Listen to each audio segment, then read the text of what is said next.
Pride and Prejudice by Jane Austen. A summary. Chapter 1-3. The Arrival of Mr. Bingley. The story begins with the famous opening line about single men in possession of good fortunes being in want of wives. Mr. and Mrs. Bennet discuss the arrival of Mr. Bingley, a wealthy young gentleman who has rented nearby Netherfield Park. Mrs. Bennet is immediately excited about the prospect of marrying one of her 5 daughters to him, while Mr. Bennet appears more reserved, but eventually visits Mr. Bingley to make his acquaintance.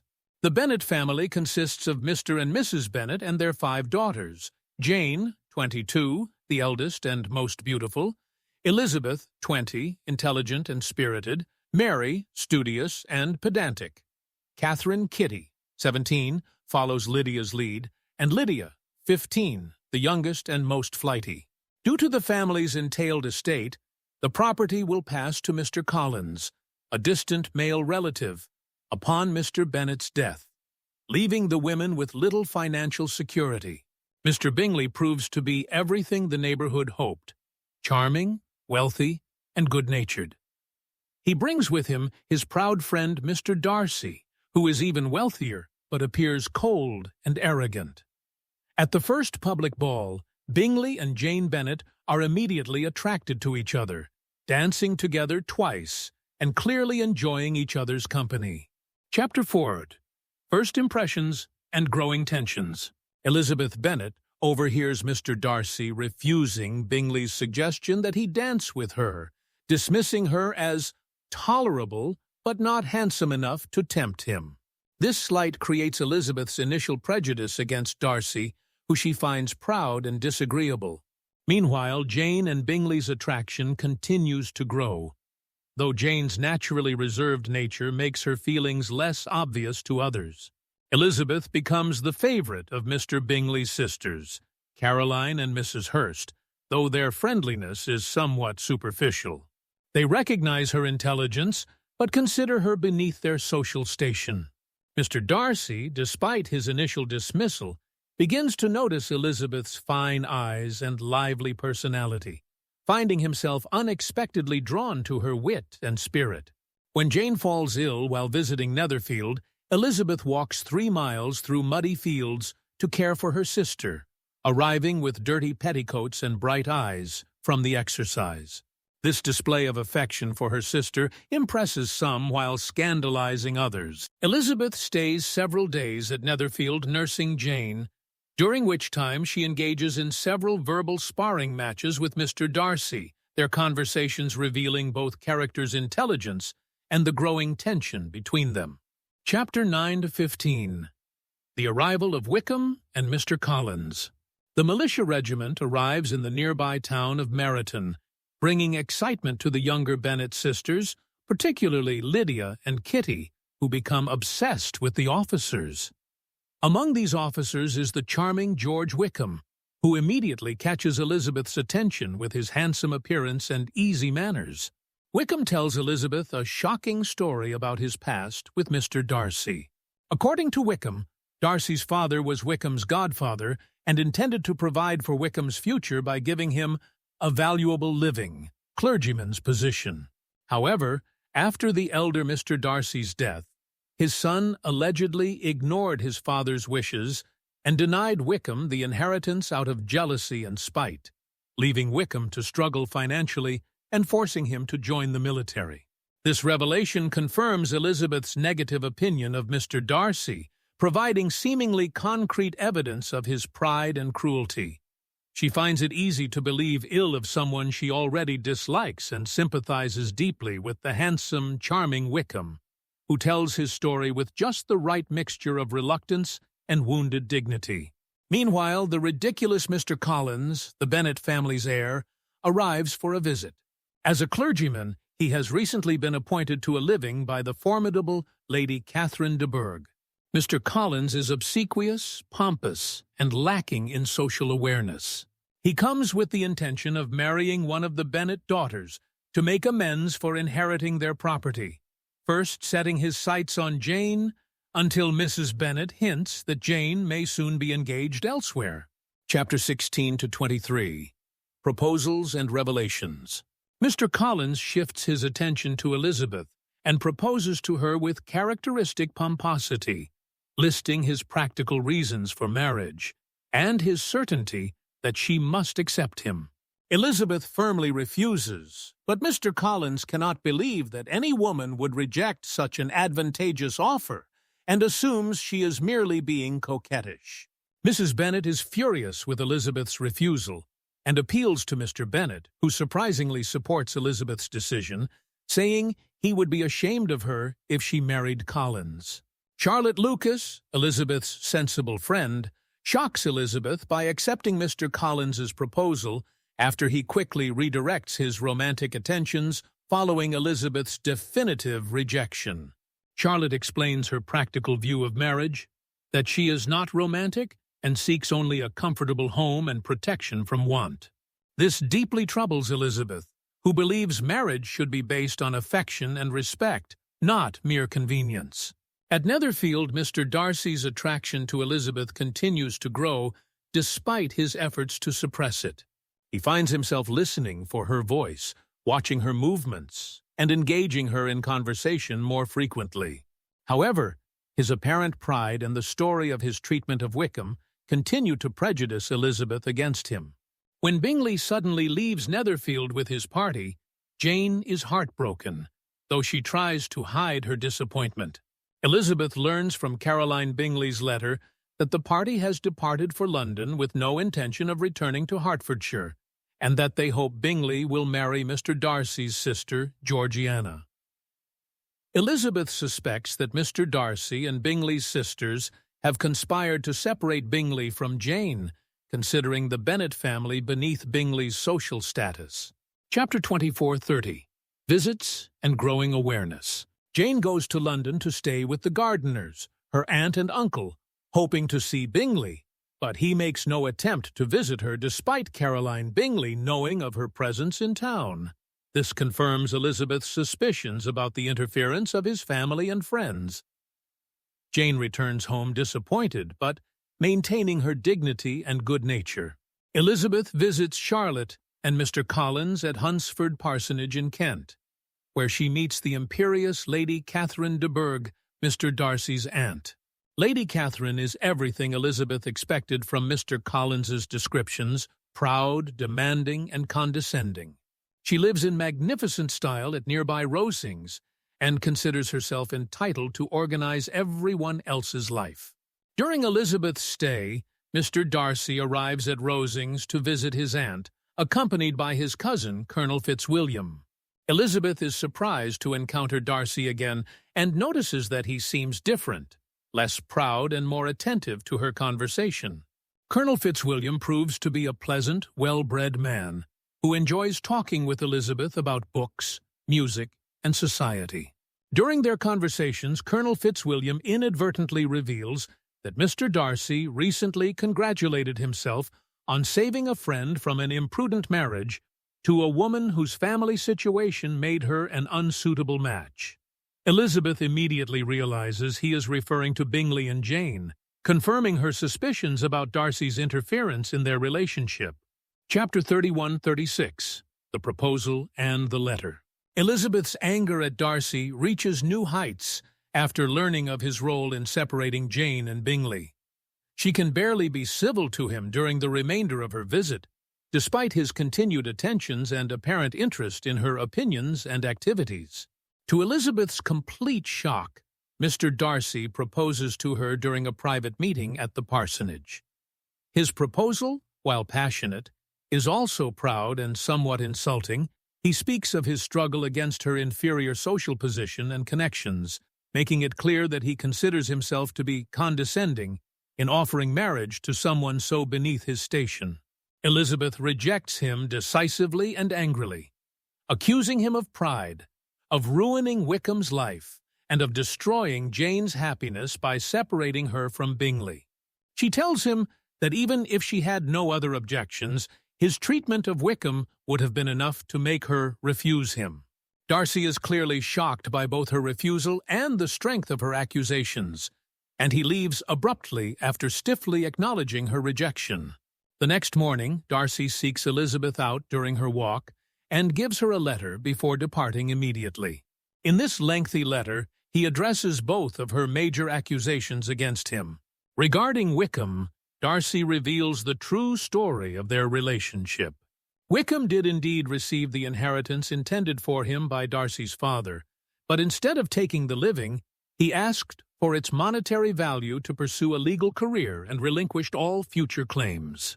When this money was spent, Wickham returned asking for the living, which had already been given to another man. More seriously, Darcy reveals that Wickham attempted to elope with Darcy's 15-year-old sister Georgiana the previous summer, motivated entirely by her fortune of £30,000. The plot was discovered just in time, and Georgiana was saved from what would have been a ruinous connection with a fortune hunter who had no affection for her. Chapter 37-42. Reflection and Revelation. Regarding Bingley and Jane, Darcy admits to encouraging Bingley to leave Hertfordshire and to concealing Jane's presence in London from his friend. However, he explains that he genuinely believed Jane was indifferent to Bingley based on her reserved behavior, and that he was concerned about the improper conduct of other members of the Bennet family, particularly Mrs. Bennet's obvious matchmaking and the younger daughter's wild behavior. Elizabeth is initially angry at the letter, but as she rereads it and reflects on its contents, she begins to see the truth in Darcy's explanations. She realizes that Wickham's story always had suspicious elements. Why would he confide such a private matter to a stranger? And why would he remain in the neighborhood if Darcy had truly wronged him so severely? She also acknowledges the justice of some of Darcy's observations about her family's behavior, particularly her mother's vulgar enthusiasm for matchmaking and her younger sister's improper conduct. While she believes Jane truly cared for Bingley, she admits that Jane's naturally reserved temperament might have made her feelings unclear to observers. This painful self-reflection leads Elizabeth to realize that she has been blind, partial, prejudiced, absurd in her judgments. She sees that her pride in her own ability to judge character led her to accept Wickham's story too readily because it confirmed her existing dislike of Darcy. She begins to understand that Darcy's apparent pride might mask shyness or social awkwardness rather than deliberate arrogance. Elizabeth returns home with a completely changed perspective on both Darcy and Wickham, though she keeps her new knowledge to herself. She watches Wickham more carefully and notices the inconsistencies in his behavior and stories that she had previously overlooked. Chapter 43-47. Pemberley and New Understanding. Elizabeth travels with her aunt and Uncle Gardiner to Derbyshire, where they visit Pemberley, Mr. Darcy's estate. Elizabeth agrees to the visit only after being assured that Darcy is away from home. The magnificent estate and its beautiful grounds impress the Gardiners, but Elizabeth is most affected by the housekeeper's praise of her master's character.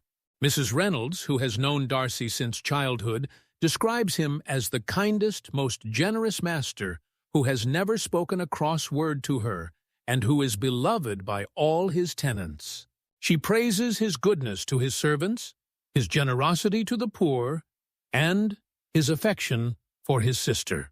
This testimony from someone with no reason to lie forces Elizabeth to reconsider her opinion of Darcy's character even further. While touring the house, Elizabeth sees a portrait gallery, including a painting of Darcy, that captures something gentler in his expression than she has ever seen in person. She finds herself studying it and thinking about the man she has so badly misjudged. Her reflection is interrupted when Darcy himself arrives unexpectedly, having returned early from his trip. Elizabeth is mortified to be caught at his home, but Darcy's behavior is completely transformed from their previous encounters. He is polite, gentle, and eager to please her. He asks to be introduced to the Gardiners and treats them with perfect civility, despite their being in trade, which someone of his social prejudices might normally look down upon.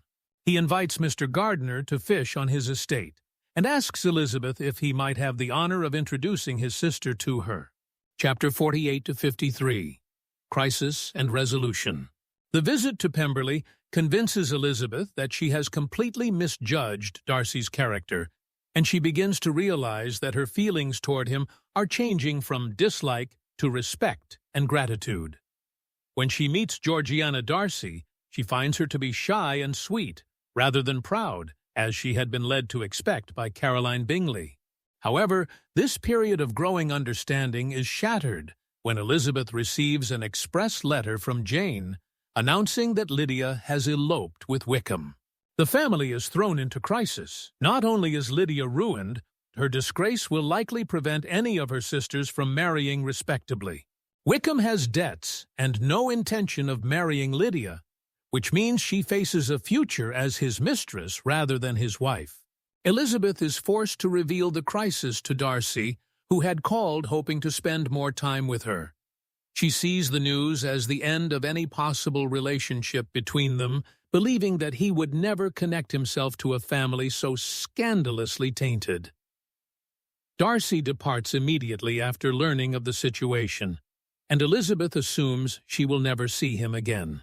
The Bennet family mobilizes to find Lydia and Wickham. Mr. Bennet goes to London to search for them, and Mr. Gardiner joins the hunt. For days there is no word, and the family fears the worst, that Lydia will be abandoned by Wickham and left to survive as best she can in London.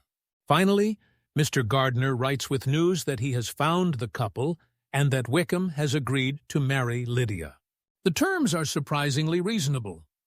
Wickham's debts will be paid, and he will receive a small annual allowance. But the family will not have to provide a large dowry.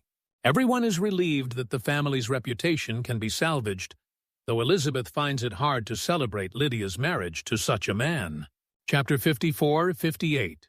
Lydia's Return and Wickham's Secret. When Lydia returns home as Mrs. Wickham, she is completely unrepentant about her behavior and brags about her marriage and her husband. In her thoughtless chatter, she accidentally reveals that Mr. Darcy was present at her wedding, a fact that Mr. Gardiner had been asked to keep secret. Elizabeth writes to her aunt demanding an explanation for Darcy's involvement. Mrs. Gardiner reveals that it was Darcy who found Lydia and Wickham in London, convinced Wickham to marry Lydia, paid all his debts, and arranged his commission in a regiment stationed far from Hertfordshire.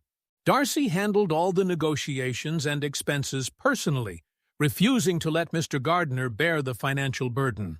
This revelation completely transforms Elizabeth's understanding of recent events.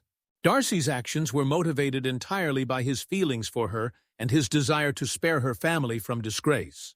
He acted quietly and generously, asking for no credit or acknowledgement, and attempting to keep his involvement secret. Elizabeth realizes that she is deeply in love with Darcy and grateful for his generosity, but believes she has lost any chance of happiness with him. Meanwhile, Mr. Bingley returns to Netherfield, bringing Darcy with him. Bingley resumes his courtship of Jane, and it quickly becomes clear that his feelings have not changed during their separation. Jane, though more cautious than before, obviously returns his affection. Elizabeth observes that Darcy appears more reserved than he was at Pemberley, and she wonders if his feelings toward her have cooled. Chapter 59-61. Lady Catherine's Interference and Final Happiness. Lady Catherine de Bourgh arrives unexpectedly at Longbourn in a state of great agitation.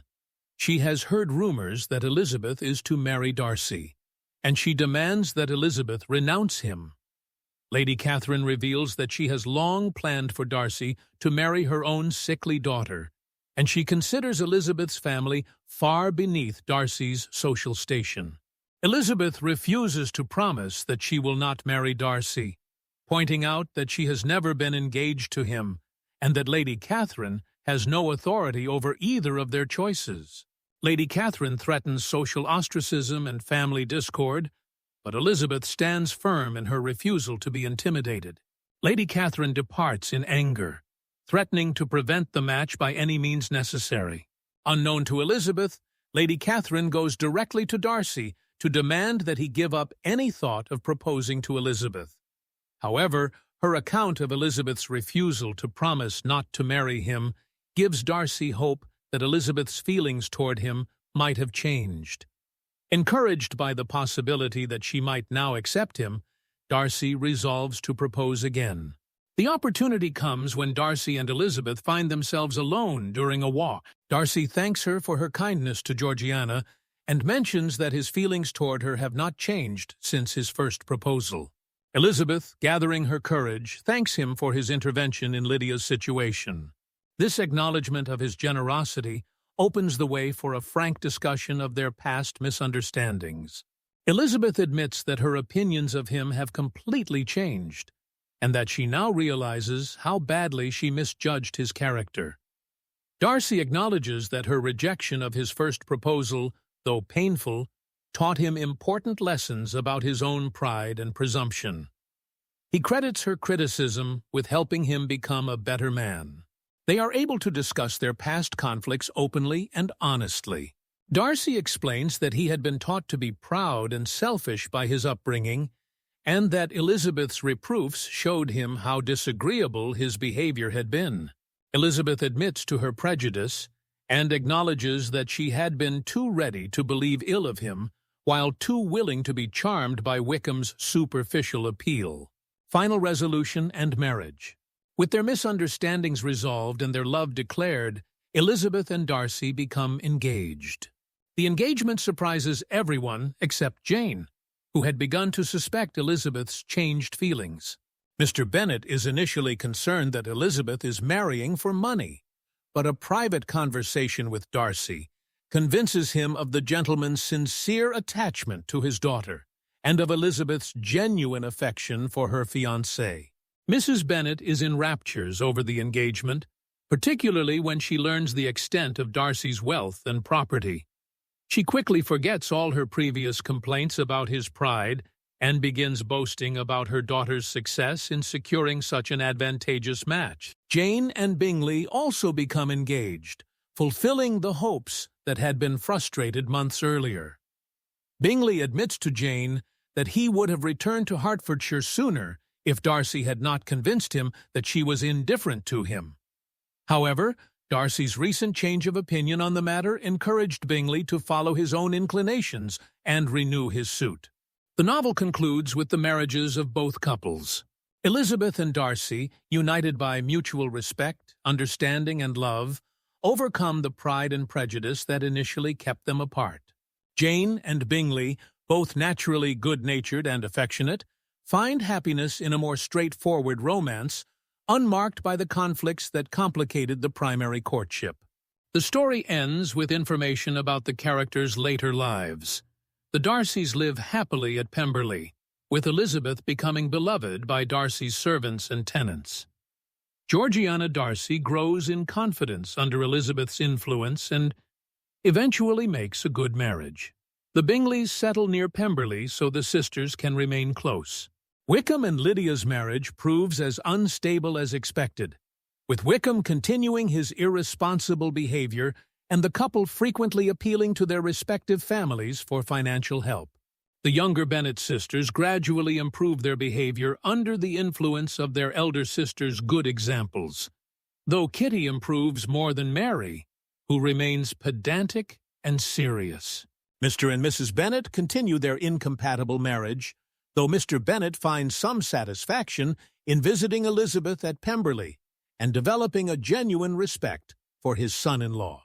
Lady Catherine eventually reconciles herself to the marriage when she sees that her opposition only strengthens the couple's happiness, and Darcy's generous nature eventually wins over even his most severe critics. The novel thus concludes with the triumph of understanding over misunderstanding, of genuine merit over superficial charm, and of marriages based on mutual respect and affection over those motivated by purely practical considerations. Elizabeth and Darcy's relationship demonstrates that true compatibility requires both partners to examine their own faults and prejudices, to communicate honestly, and to value each other's essential goodness over social expectations or first impressions.